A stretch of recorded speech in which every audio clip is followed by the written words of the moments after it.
मध्ये केलेल्या फोडाफोडीवरून उद्धव ठाकरेंनी शिंदेंवर निशाणा साधला। शेवटी आम्ही हारलोय असं काय माझी मानसिकता नाहीच आहे। आम्ही हारलेलो नाहीच आहोत, कारण ज्या पद्धतीने ही निवडणूक ते लढले त्याला तोडीस तोड उत्तर आम्ही दिलेलं आहे। थोडाफार फरक आहे याचा अर्थ लगेच काही, आणि आता त्यांना टेन्शन आहे, कारण शेवटी एकदा फुटलेली फोडून आणलेली माणसं ही टिकवण्याचं टेन्शन हे फोडणाऱ्याला जास्त असतं। मला नाहीये टेन्शन, त्यांना भाजपची भीती वाटते।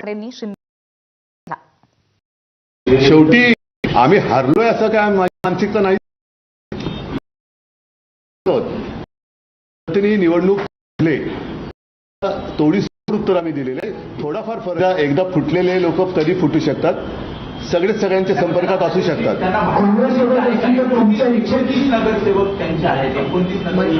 त्यातले आमचे किती फोडलेले आहेत?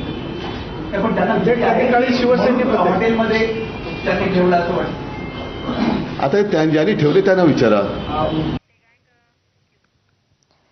महापौर आणि सत्ता स्थापनेसाठी समीकरणं जुळवण्याची प्रचंड जोरदार हालचाल सुरू झालेली असतानाच शिंदेंनी फोडाफोडीच्या इतिहासातनं धडा घेत नगरसेवकांना सुरक्षित ठेवण्यासाठी हॉटेल पॉलिटिक्सचा आधार घेतला। याबाबत जेव्हा मुख्यमंत्री देवेंद्र फडणवीसांना प्रश्न विचारला तेव्हा ते काय म्हणाले आपण पाहूया। आता कुठेही पळवापळवी नाही आहे। आता सगळं शांतपणे आहे। आम्ही एकत्रितपणे सगळे निर्णय करणार आहोत, त्यामुळे पळवापळवीची काही आवश्यकता नाही आहे। एखाद वेळेस त्यांनी सगळ्या लोकांना एकत्रित, जसं आम्ही बोलवलं, आता इथे मी आलो तर नाही राहायला वगैरे कोणी जात नाही, काय काळजी।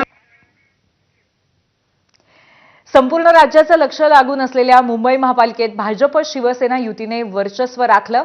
या निकालांमुळे गेल्या 25 वर्षापासूनची ठाकरेंची सत्ता उलथवली गेली आणि यामुळेच ठाकरेंच्या शिवसेनेचे खासदार संजय राऊतांनी उपमुख्यमंत्री एकनाथ शिंदेंवरती सडकून टीका केली आहे। संजय राऊत यांनी पराभवासाठी एकनाथ शिंदेंना जबाबदार धरत पृथ्वीराज चव्हाणांशी गद्दारी करणाऱ्या जयचंदची उपमा देऊन टाकली आहे। पाहूयात।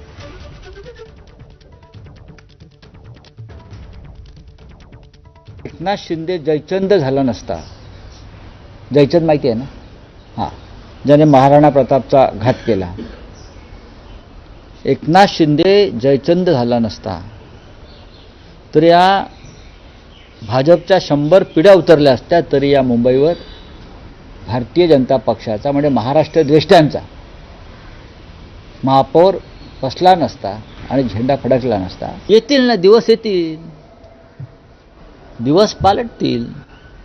प्रत्येक वेळेला पैशाचंच राज्य एखाद्या राज्यावर राहतं असं नाही ना।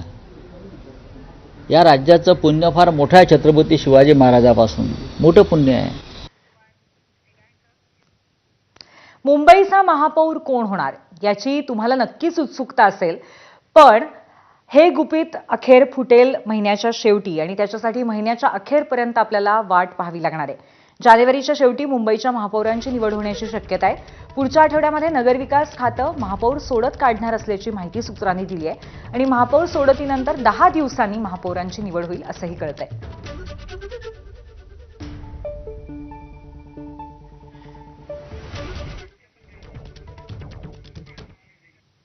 मुंबई, नवी मुंबई आणि कल्याण महापालिका निवडणुकीत मनसेचे निवडून आलेले सर्व नगरसेवक आज राज ठाकरेंच्या भेटीसाठी पोहोचले। शिवतीर्थ